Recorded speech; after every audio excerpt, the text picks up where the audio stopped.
retourne à Euronext à Paris pour parler crypto. Et Antoine, alors là, je sais, qu'est-ce qui se passe? Parce que c'est la débandade complète sur le Bitcoin, carrément, là, c'est la chute libre. Ouais. Oui, il y a encore 4 jours, on était à 63 000 $. Là, on tombe comme une pierre. 55 000 ce matin. On perd quasiment 10% en 5 jours et plus de 21 sur un mois. Ça devient impressionnant. Alors, les analystes mettent ça sur le compte, notamment des remises sur le marché de Bitcoin saisies par le gouvernement allemand dans des affaires criminelles. On en avait déjà parlé, mais alors là, ça alimente un mouvement baissier assez impressionnant. Il y a aussi tous les Bitcoins saisis pour remettre aux clients de Mt. Gox, une vieille affaire. Du coup, l'Ether suit dans le sillage et tombe même sous les 3 000 $. On perd 15% en 5 jours. Pareil pour l'XRP qui perd 7 cents depuis le début de la semaine à 40. Solana, Cardano perdent également 17%.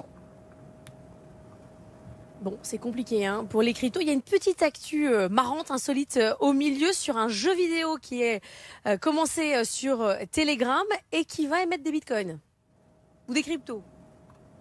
Oui, parce que c'est assez anecdotique au départ. Le jeu s'appelle Hamster Combat. Alors je vous passe un petit jeu de stratégie avec des hamsters, combat, préservation, particulièrement addictif. Et ce jeu est né sur la messagerie Telegram. Et il fait partie sans doute des dynamiques de développement les plus spectaculaires qui soient de ces dernières années. Imaginez, il a été lancé en mars. En moyenne, ce sont 4 à 5 millions de nouveaux joueurs par jour. Vous avez bien entendu.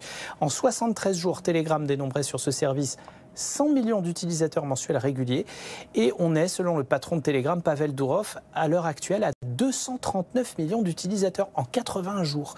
Il ajoute que c'est sans doute le record mondial en termes de dynamique de développement pour un service numérique, tout secteur confondu. Alors, qu'est-ce que ça a à voir avec les cryptos, vous me direz?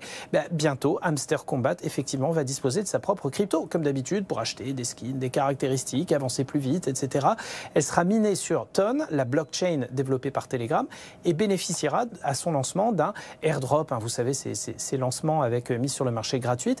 Mais au vu du portefeuille d'utilisateurs du service, cette crypto va sans doute d'entrée de jeu tous les records en termes d'adoption, de quoi faire rentrer d'un coup dans le Web3 plusieurs dizaines de millions d'utilisateurs d'un coup et concrétiser le vieux rêve de Pavel Durov, transformer Telegram en véritable réseau social Web3 avec même sa crypto intégrée, la fameuse application à tout faire dont rêvent tous les grands réseaux sociaux, y compris Elon Musk avec X.